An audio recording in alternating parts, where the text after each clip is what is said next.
It all started as a perfectly ordinary day. My alarm went off at 7 a.m., like it always did. The soft, steady beeping filled the quiet of my apartment, pulling me out of my dreams. I groaned, stretching my arms above my head and rubbing the sleep from my eyes. The morning light streamed through the curtains, casting a golden glow across the room. I sat on the edge of the bed for a moment, listening to the distant sounds of the city coming to life outside my window. Car horns, people walking by, the faint hum of traffic. Everything felt peaceful, just like every other weekday morning. My routine was simple and familiar. I headed for the shower first, letting the hot water wake me up as steam filled the small bathroom. Afterward, I made myself a cup of strong black coffee, the kind that jolts you awake. While the coffee brewed, I scrolled through my phone, checking emails, scrolling through social media, and glancing at the day's news. It was the same routine I followed every morning, and there was something comforting about that. I didn't bother with breakfast as usual. I grabbed a granola bar and stuffed it into my bag as I headed out the door. The cool morning air hit my face as I stepped outside. The city was already awake, buzzing with activity. People rushed past me, heading to work, their faces buried in their phones. The bus stop was just a short walk from my apartment, and I found my usual spot near the back of the line. The bus arrived right on time, and I boarded, finding my usual seat by the window. As we moved through the city, I watched the streets go by, thinking about the workday ahead. When I arrived at the office, the rush hour had already died down. The energy in the building was different now, calmer, more focused. The sound of people typing on keyboards filled the space, along with the occasional murmur of phone calls and conversations. I walked to my desk, passing a few co-workers who gave me tired nods and dropped my bag on the floor next to my chair. The routine was unpredictable as ever. I powered up my computer and glanced at the to-do list that was already forming in my mind. Everything seemed perfectly normal. Just another day in the office. The minutes ticked by as I answered emails, checked project updates, and shuffled through paperwork. It wasn't until lunchtime that I finally got a break. At noon, I met up with Lena, my best friend and lunch buddy. We always made time to catch up during lunch, no matter how busy the day was. The cafeteria was packed, as usual, with people chatting over trays of food and the clatter of dishes filling the air. I liked the noise. It made the office feel more alive, less monotonous. Lena was already sitting at our usual table. Her blonde hair pulled back into a neat ponytail, a playful smile on her face. I plopped down across from her with my salad and sighed. "So what's the latest gossip?" Lena asked, her eyes twinkling as she stabbed a piece of lettuce with her fork. I laughed and shook my head. "Not much. Same old stuff. Tom from IT was late again this morning. And Jenna, you know how she is, had a meltdown because the projector wasn't working during her presentation." Lena grinned. "Oh, poor Jenna. What would we do without her daily freakouts? I swear, if the wind blows the wrong way, she loses it." I chuckled, picturing Jenna's usual overreactions. Yeah, she was practically in tears this morning. You should have seen it. She was pacing around the conference room, trying to fix the slides, and Tom was just standing there, completely clueless. Lena rolled her eyes. Of course he was. Typical Tom. We spent the rest of lunch chatting about office gossip, the new HR policies that everyone was grumbling about, and our plans for the weekend. Lena was planning a day trip out of town, while I had nothing exciting on my agenda except for maybe sleeping in and binge-watching a new series. "Oh," Lena said suddenly, her eyes widening with excitement. "Did I tell you about what happened to that guy on the 12th floor last night?" I raised an eyebrow, intrigued. "No, what happened?" Lena leaned in closer, lowering her voice as if she was about to tell me a big secret. "Apparently, he got stuck in the stairwell after hours. The lights went out, and he couldn't see a thing. He was trapped in the dark for like an hour before someone came and found him."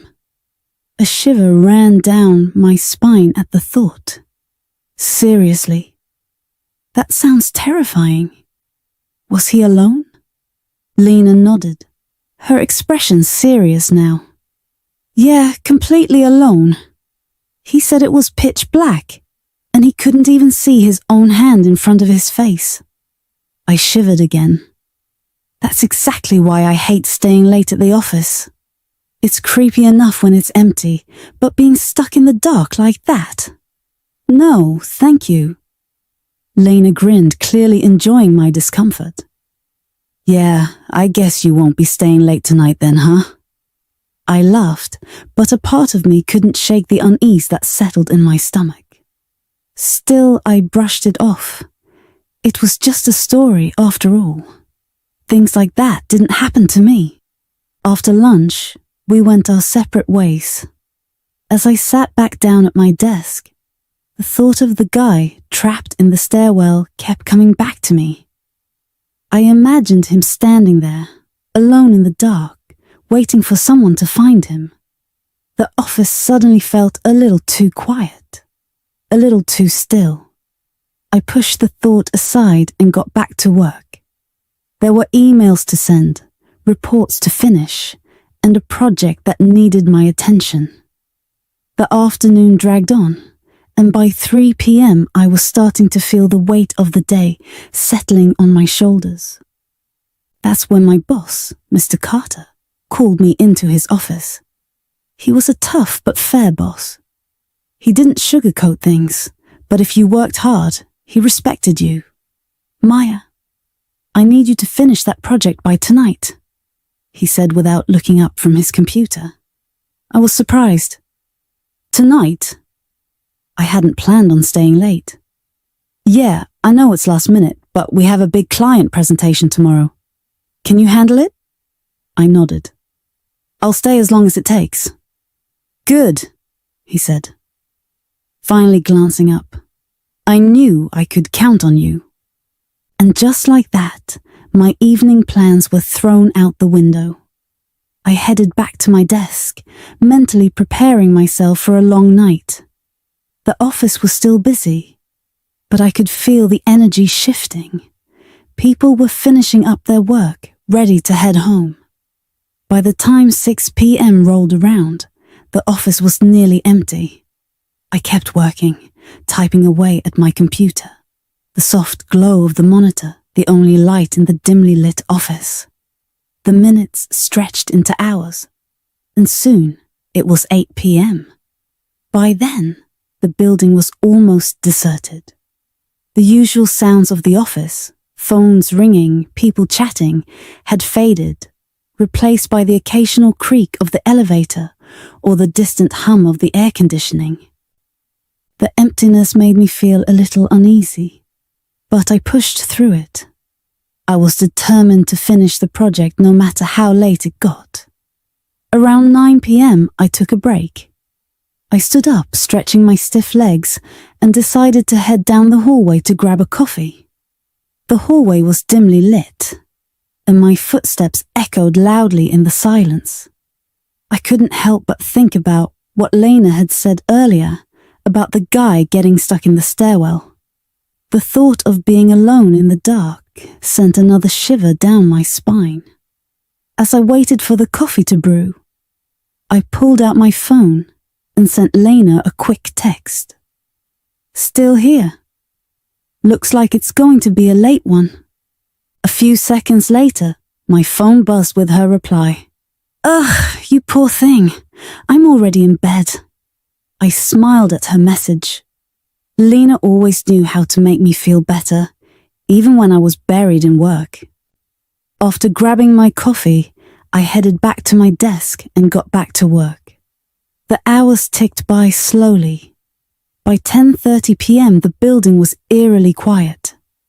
I had finished the report and sent it off to Mr. Carter, feeling relieved that the work was finally done. I packed up my things, grabbed my coat, and made my way to the elevator. The soft hum of the lights and the occasional creak of the elevator were the only sounds in the building now. The air felt heavy, and the quietness made me feel on edge. I didn't like staying this late, and I couldn't shake the uneasy feeling that something was off. When the elevator doors opened, I stepped inside, pressing the button for the ground floor. As the elevator descended, I glanced at my reflection in the metal walls. My face looked tired, shadows under my eyes from the long day. I couldn't wait to get home, take a hot shower, and crawl into bed. Little did I know, the real nightmare was just about to begin. As I stepped out of the elevator and into the lobby, a cold gust of wind blew through the front doors, sending a shiver down my spine. The building felt emptier than usual. The receptionist had long gone home, and the only sound was the faint humming of the lights above. I wrapped my coat tighter around me, quickening my pace as I made my way outside. The night was cold and still. The city, usually so full of life, seemed to be holding its breath. The streets were nearly empty. Just a few late-night commuters rushing to catch the last buses, and a couple of taxis idling by the curb. I pulled out my phone and opened the ride-sharing app. I was too tired to deal with the bus. A taxi was faster, and all I wanted was to get home, crawl into bed, and forget about this long day. I watched as the app notified me that my driver, Sam, was just 2 minutes away. I stood on the curb, rubbing my arms to fight off the cold, barely noticing when the yellow taxi pulled up in front of me. The headlights cut through the fog that had begun to roll in, casting eerie shadows along the empty street. I opened the door, slid into the back seat, and let out a tired sigh. I could already picture my warm bed waiting for me at home. "Evening," I muttered, giving a polite nod to the driver as I settled into the seat. Sam, the driver, barely glanced at me. He gave a short grunt of acknowledgement, his face hidden in the shadow of the rearview mirror. There was something off about his demeanor, but I was too exhausted to think much of it. I just wanted to get home. At first, everything seemed fine. We drove through the familiar city streets, the buildings whizzing by in a blur of lights and shadows. I leaned my head against the window, watching the world outside as my mind wandered back over the events of the day. Lena's jokes, Mr. Carter's deadline, the strange quietness of the office late at night. I felt my body start to relax, my eyes growing heavy. But then something changed. The taxi took an unexpected turn. The familiar streets began to fade, replaced by darker, quieter areas. I sat up, suddenly alert, my heart beating a little faster. I glanced at the GPS on my phone. We weren't on the usual route. A cold feeling crept up my spine as I watched the buildings outside become sparser. The streetlights fewer and farther between. I double-checked the app. This wasn't a shortcut. We were heading in the wrong direction. I leaned forward, my voice cutting through the silence in the car. Excuse me. This isn't the usual way home." Sam glanced at me through the rearview mirror, his eyes meeting mine for just a second. There was something strange in the way he looked at me. a cold, flat stare that made the hairs on the back of my neck stand up. "Construction on the main road," he said, his voice low and almost mechanical. "This is faster." I nodded slowly, but the uneasy feeling in my stomach didn't go away. Something wasn't right. My hands gripped my phone tightly as I quickly texted Lena. "Driver is taking a weird route. Stay on call." She replied almost instantly. "Weird how? Are you okay?" I didn't answer right away. I was too focused on the dark, unfamiliar streets outside. The city lights had faded, replaced by long, empty stretches of road, and I realized we were heading into an industrial area. The buildings were old and abandoned, the streetlights flickering dimly overhead. There were no people around, no cars, just the eerie quiet of the night. My heart started pounding in my chest. I tried to stay calm, telling myself it was just a detour. Maybe he really was avoiding construction, but deep down, I knew something was wrong. The taxi slowed down as we turned onto a deserted road, lined with empty warehouses. My breath caught in my throat as the car rolled into a parking lot. A cracked, broken lot with no lights and no sign of life. "Why are we stopping?" I asked, my voice shaking slightly, as I tried to keep calm. Sam didn't answer right away. He shifted in his seat, his hand reaching for the door handle. "Just need to check something under the hood," he muttered. I swallowed hard, feeling my pulse race. My eyes darted to the locked doors. There was no one around. Not a single car. Not a single person. We were completely alone. This was it. Something terrible was about to happen. I acted quickly. My fingers flew across my phone screen, dialing Lena as I raised it to my ear. "Hey," I said loudly, my voice forced and steady. "Yeah, I see you. I'm just a block away. Can you see the taxi?" Sam froze, his hand hovering over the door handle. He glanced back at me through the rearview mirror, his eyes narrowing slightly. I could feel him watching me, trying to figure out if I was bluffing. "Yeah, I'm almost there," I said, my heart pounding in my chest. "I see you. Just stay where you are."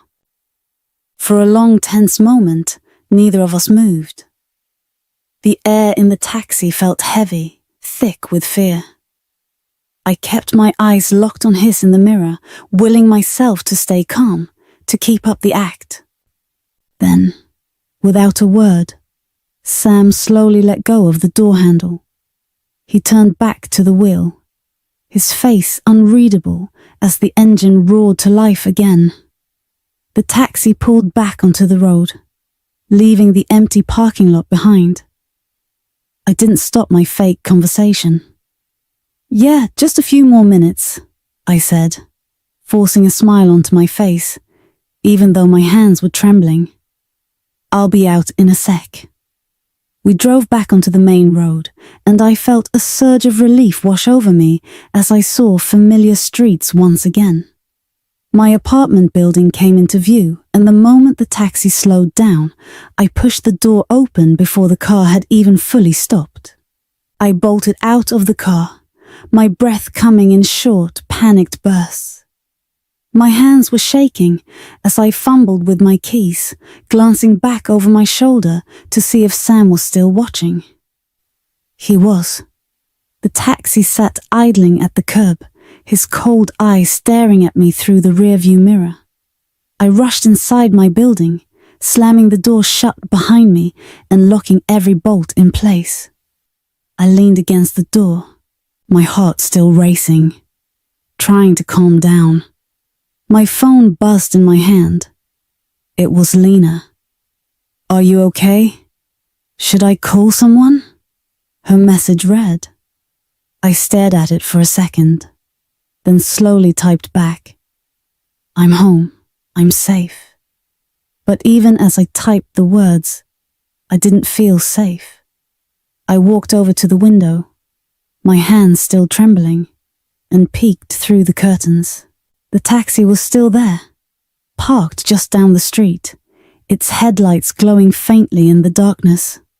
Sam was still inside, his figure barely visible in the shadows. He was waiting. I quickly closed the curtains, stepping back from the window. The apartment felt cold, and the silence weighed heavy on me. I double-checked the locks on the door, but the feeling of unease wouldn't leave. That night, as I lay in bed, I couldn't stop thinking about the look in his eyes. That cold, emotionless stare, like he had planned something I narrowly escaped. I never took a taxi alone at night again. Your progress doesn't end here. To continue advancing your English skills, click on the next video or explore the additional videos we've thoughtfully selected for you.